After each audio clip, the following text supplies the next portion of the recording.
naturalmente invitado hoy, antes de saber que esta noticia tendría lugar, que se ha producido en los últimos minutos, al señor Raúl Molina, quien se ha desempeñado durante varios años como viceministro de Gobernanza Territorial, y lo recordamos negociando en varias regiones de nuestro país conflictos sociales graves, y luego jefe del gabinete de asesores de la Presidencia de la República bajo la señora Boluarte, cargo al que renunció rápidamente.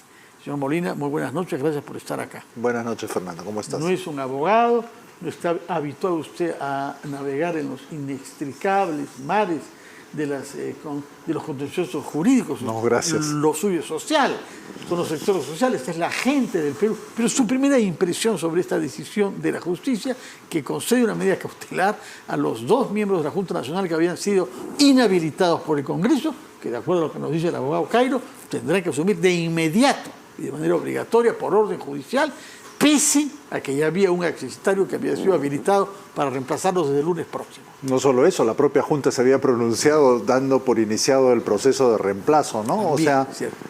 Para mí todo esto es símbolo de la enorme debilidad institucional transversal que sufrimos, Fernando, ¿no? Donde se toman un montón de iniciativas, las instituciones son bien precarias frente a las presiones y a las tramitaciones casi individuales que se hacen, y el panorama cambia bruscamente, y lo único que muestra es que estamos en un tobogán de caída institucional en el Perú, ¿no? Pero ¿es un tema puramente institucional o hay actores políticos que saben lo que hacen? Por eso, pero esos actores políticos frente a una institucionalidad precaria pues tienen una cancha demasiado abierta para actuar, ¿no? Y el Congreso inició este proceso contra la Junta se ha defendido, en determinado momento le lograron ganar la iniciativa con las primeras medidas cautelares, después el Congreso se la volvió a ganar, el defensor del pueblo que juega claramente del lado del Congreso, pero la Junta en el último periodo tuvo algunas reacciones un poco débiles, y para mí la última fue aceptar la inhabilitación, ¿no? Antes de esperar esta medida cautelar. Exactamente. Ahora, el objetivo sin duda de la Junta era que exista una Junta. Y el señor Vázquez nos lo dijo, la prioridad era que la Junta exista, porque lo peor es que no haya una de Junta operar, que ¿no? puede sancionar y que puede nombrar jueces y fiscales, ¿no? Dejar de operar o no tener la mayoría necesaria. Y algunos en el Congreso habían hecho sus cálculos para que la Junta no llegara a tener quórum y no pudiera operar, ¿no? Exactamente, y algunos preveían que la señora Patricia Benavides podría regresar rápidamente a asumir el cargo de fiscal de la Nación, puesto que no había ya Junta que pudiera proseguir la investigación que se está llevando a cabo de ella, ¿no? Sí, anoche escuché un ratito haciendo zapping uno de esos noticieros que no hay que escuchar, y decían pues que un abogado decía que la señora Patricia Benavides prontamente recuperará su cargo, ¿no? Sí, efectivamente, ahora eso parece un poco más difícil, tenemos que esperar qué reacción hay. Y ojalá que no lo retome, ¿no? O sea, aunque esto solo sea una opinión personal. Bueno, hay otros temas de actualidad de hoy misma, pero hablemos sobre el tema de fondo, porque la última vez que estuvo usted acá nos dijo que no pensaba que fuera viable en un gobierno de Dina Boluarte hasta el 26. Usted siempre sostuvo eso.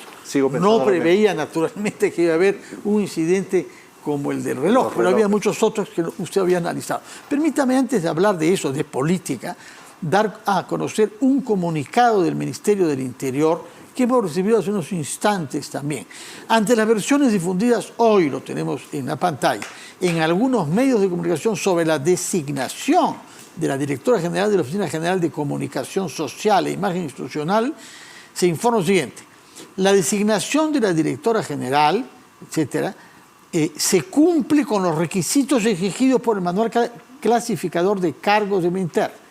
Por su parte, el informe técnico tal emitido por la Autoridad Nacional de Servicio Civil Servir señala que corresponderá a las entidades públicas analizar si requiere que su ocupante cuente con colegiatura.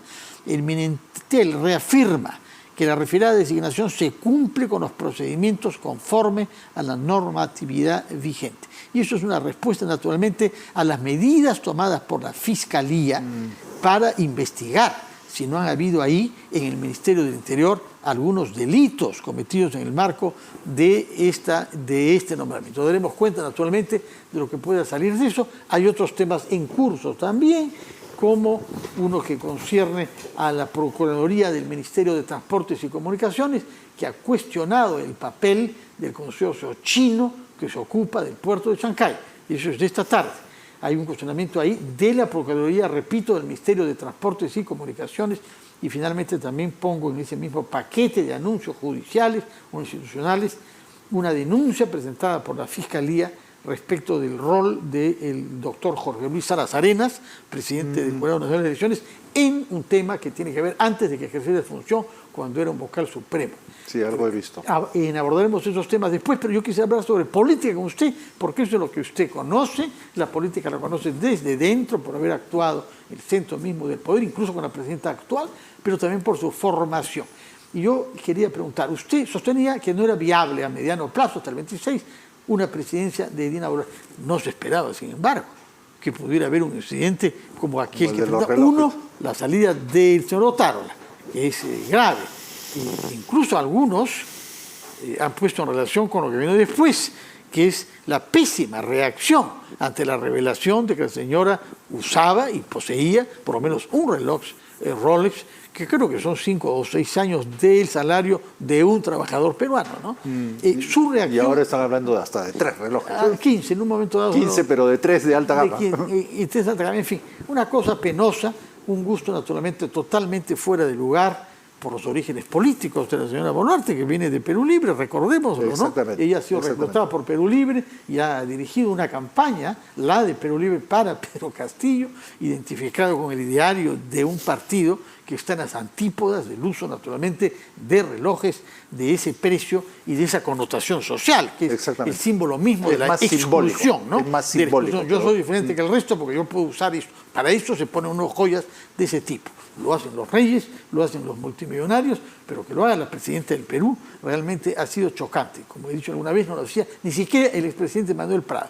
Su opinión sobre sobre la salida de Otárola, ¿qué consecuencias ha tenido eso sobre la estabilidad en el gabinete, que sigue siendo el mismo, salvo que Otárola ha sido reemplazado por Gustavo Adrián Sen? En una entrevista que me hicieron al día siguiente que renunció o fue facilitada la renuncia del primer Otárola, dije que la presidenta perdía. Hubiera perdido si lo mantenía y perdía si lo licenciaba, y que con eso estaba pisando hacia el fondo en dirección de probablemente un término adelantado de su mandato. Y sigo pensando eso. Y lo de los relojes y el muy mal manejo que se ha hecho de la crisis de los relojes, entre comillas, lo único que está mostrando es que de aquí al 26, como en su momento también le dije a ella, hay mucho tiempo por delante y hay muchas posibilidades que se produzcan escándalos de ese tipo. No creo que la vacancia que presenta una parte de Perú Libre prospere ahora, pero no hay nada que garantice, y cada vez las probabilidades son mayores de que se pueda presentar cualquier otro hecho que pueda acelerar la salida de la señora presidenta. Y el Congreso puede arriesgarse a eso en el año anterior a la elección del 26, así que yo no me sorprendería si tuviéramos elecciones en el 25, porque el Congreso cada vez va a sentir más que acompañar a este gobierno, con el que tiene claramente un trato, es cada vez más costoso políticamente de cara a una siguiente elección, ¿no? Ahora, en todo caso, lo que por lo pronto ya es seguro es que esto debilita más políticamente a la señora Boluarte y a su gobierno en su conjunto. Sin ninguna duda. Lo hemos visto a propósito de la ley que modifica... A pesar de que ella se comporte como si no pasara nada, como ayer en el aeropuerto... No, y esta mañana también. Esta mañana participó en una ceremonia en Palacio de Gobierno, en el patio, con motivo del Día Internacional del Agua. Parece una teatralidad construida, casi. Retomó el tema. Esa sonrisa, ¿no? Así es. Efectivamente hay un comportamiento ahí actoral que no convence mucho. Pero en todo caso, hay un tema mayor que ha tenido lugar en el Congreso, que es la decisión de modificación de una disposición complementaria a propósito de la minería ilegal y la formalización. ¿Qué significa? Usted que conoce el Perú de dentro, qué significa esto y qué significa como debilidad mostrada por este gobierno, acompañada por un silencio notorio del ministro del sector, Rómulo Mucho, que comenzó con mucho entusiasmo y con muchas afirmaciones, pero que sobre el tema no ha dicho nada. Y que además Rómulo Mucho proviene más bien de la minería legal de gran tamaño, digamos, ¿no? O sea, su relación como profesional ha sido más bien con la minería legal. Sí, pero es un hombre nacido en Julipuro, formado en la Universidad del Altiplano. Sin ninguna duda. Conoce la realidad de la minería artesanal. Sí, pero digamos, sus primeros dichos como ministro fueron ofreciéndole un medio ambiente positivo mejor a la minería legal. Lo que es claro es que la minería ilegal se está convirtiendo en un problema cada vez de mayor escala en el país y es un problema muy fuertemente desafiante y sobre el cual no tenemos respuesta de política clara. Esta mañana he estado en un foro virtual comparando las experiencias de Colombia, Venezuela, Ecuador, Bolivia y Perú respecto a ese tema. Es un asunto de... ¿Cuál está peor? ¿Cuál de los países que ha mencionado usted?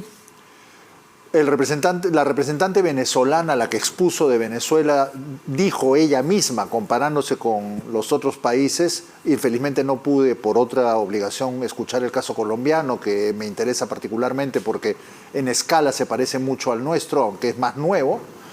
Y ella dijo que en el caso venezolano le parecía más grave porque no tienen ni siquiera estadísticas estimadas de la escala que tiene el problema en Venezuela. En cambio, los casos ecuatorianos, peruanos y bolivianos, aunque con alguna desconfianza sobre algunas fuentes estadísticas, tenemos una estimación del tamaño. En el caso peruano es muy grande y es creciente. Y en algunas zonas del Perú es casi la actividad dominante, ¿no? Como Patás, alguna zona de Madre de Dios, el norte de Puno, la frontera con Ecuador en el Cenepa.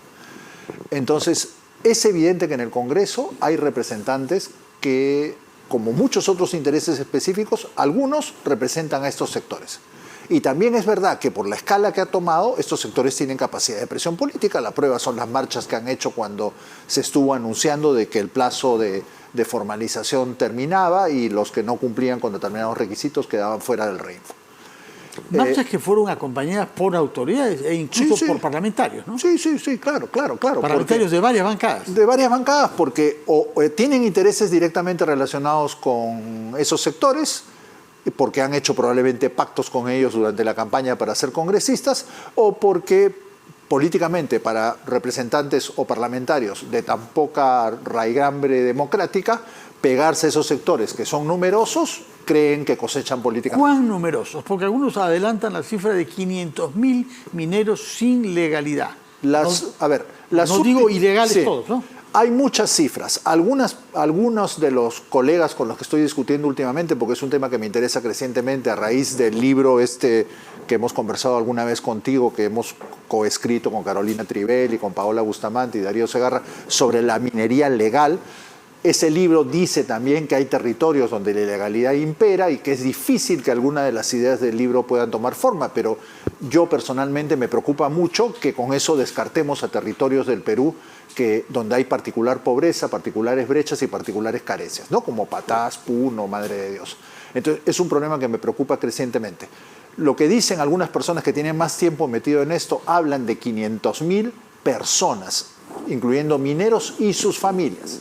Otras cifras hablan de 200.000 mineros y 200.000 trabajadores ligados a actividades conexas a esa minería ilegal, desde contrabando de mercurio, desde la comercialización ilícita de oro hacia Bolivia, etc. Entonces, si fueran 400.000 trabajadores entre mineros y indirectamente vinculados con sus familias, podríamos estar hablando hasta de 800.000 o 1 millón de personas. Principal sector más que los maestros, que son 450.000. Claro, y puede tener un peso electoral enorme, imagínate, Fernando, para asegurar la elección de cualquier congresista de estos personajes volátiles de la política también, como tenemos ahora en el Congreso. El presidente también, porque hay dinero para la campaña. Exactamente, mucho dinero. ¿Qué debemos hacer? ¿Qué podemos hacer? Porque el argumento que dan quienes votaron en el Congreso a favor de esta modificatoria es que el 20 de marzo, es decir, hace 2 días, lo tenemos encima, claro. Y tenemos que prolongar esto hasta fin de año y solo hasta fin de año. Una última prolongación. Y tú sabes que eso no va a ser así. Varios han dicho en estos días en varios canales de televisión que esta es la 4ª o 5ª prolongación del régimen temporal que empezó en 2012. Entonces yo lo que creo es que tenemos, en lugar de seguir haciendo este tipo de medidas temporales o justificadas en que no se puede cumplir para el 20 de marzo, tenemos que comenzar a discutir seriamente cuál va a ser el esquema de política pública que vamos a poner en juego para dar una respuesta a este problema. Y yo creo que, por definición, es un esquema de política pública multisectorial. No puede ser un tema solo de orden interno y de poner tropa, sea policial o militar, en Patás. Es un tema también de desarrollo, es un tema de una legislación que le facilite a aquellos que están dispuestos a cumplir una escala progresiva de requisitos a incorporarse en la formalidad. No podemos seguir siendo un país viable, Fernando, si queremos progresar en algún momento, con 70% de informales o ilegales como ¿Pero qué es lo que propone usted? Hay quienes hablan de una mesa en donde estén representados todos los sectores para dar una solución, escuchando a los gremios y escuchando a los actores ministeriales. Sin ninguna duda, Fernando, que hay que hacer debate público. Hay que hacer debate público en una mesa o en un espacio nacional, pero hay que hacer debate público en los territorios que son principalmente mineros ilegales. Pero también a nivel nacional, no solamente. Por supuesto, por eso digo, hay que hacerlo en varias escalas. No vamos a sentarnos en Patás a discutir el conflicto o en La Pampa a discutir el conflicto. Hay que hacer discusiones con los actores de los mineros en los territorios donde operan, pero también hay que hacerlo con representaciones más arriba, gobernadores regionales, sector privado minero legal, porque en muchos casos la minería ilegal está operando dentro de concesiones legales. Ese es parte del problema que nos asemeja mucho a Colombia, sí. Y por eso me interesa mucho el caso colombiano, porque allá, por ejemplo, muchas empresas han hecho lo que acá hizo singularmente Poderosa en Patás, subcontratos con los mineros ilegales, pero el asunto ha tenido tal tamaño que ha excedido ese mecanismo con el que le permitió a Poderosa convivir con ellos durante muchos años. Entonces necesitamos, creo, una combinación de medidas de orden público, sin ninguna duda, medidas de desarrollo territorial, Fernando, o sea, tenemos que cubrir brechas, no solo en los territorios mineros, sino en los territorios de donde vienen las poblaciones que terminan expulsadas a la minería, y necesitamos un régimen de formalización que sea realista. ¿Hay alguien que usted vea en este gobierno, en el Estado, capaz de liderar ese proceso? En este gobierno nadie, Fernando, porque este gobierno tiene tan poca aceptación ciudadana y tan poca capacidad de convocatoria que no creo que ninguno de sus actores, y lamento porque conozco al ministro mucho, tenga la legitimidad como para convocar una discusión pública de ese tipo. Pero si aceptamos el escenario de que este gobierno probablemente no complete su periodo, tenemos que comenzar a prepararnos para lo que viene después. Y hoy día no tenemos en el espectro político una alternativa política que pueda convocar lo suficiente como para conducir un diálogo de ese tipo, pero tenemos que hacerlo. Estamos contra el reloj. Una pregunta antes de pasar a otro tema, porque el tiempo corre. ¿Por qué ha habido tan poca formalización? ¿Por qué ha fracasado de manera tan clamorosa el famoso Reinfo? Naturalmente, hay muchos que defienden a la minería ilegal y a los informales también, que es algo diferente, diciendo que es muy complicado, que el Estado la pone difícil, que hay demasiados trámites y burocracia. ¿Cuál es la razón verdadera?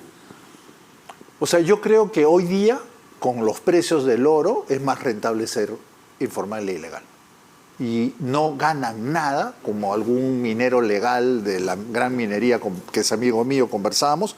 Hoy día no hay incentivos suficientes como para que legalicen. De acuerdo. No ganan nada. Brevemente, porque ya el tiempo ha vencido, han habido también en el Congreso iniciativas respecto a los movimientos regionales. ¿Cómo ve eso usted? Si el Congreso se atreve a restringir la posibilidad de que en el Perú existan movimientos regionales, es un atentado contra la raíz y el derecho básico de participar en democracia. Pero en eso estamos, ¿ah? Pero hay que luchar contra eso. No podemos permitir que el Congreso, con el tinglado que está armando para garantizar que estos 130 personas que están en el Congreso, de las cuales, como digo, con una mano salvamos a algunas personas, quieran reelegirse organizando todo el tinglado institucional para facilitarles una reelección, no podemos permitirlo. Todos los que nos interesa la política y el futuro del Perú, que estamos fuera del Congreso y fuera del Ejecutivo, tenemos que juntarnos para impedir que el Congreso siga cerrando las ventanas para que otros peruanos los reemplacen. Muchas gracias, Raúl Molina. Recuerdo que usted ha sido viceministro de Gobernanza Territorial en la PCM y luego de eso jefe del Gabinete de Asesores de la Presidencia de la República. Muchas gracias.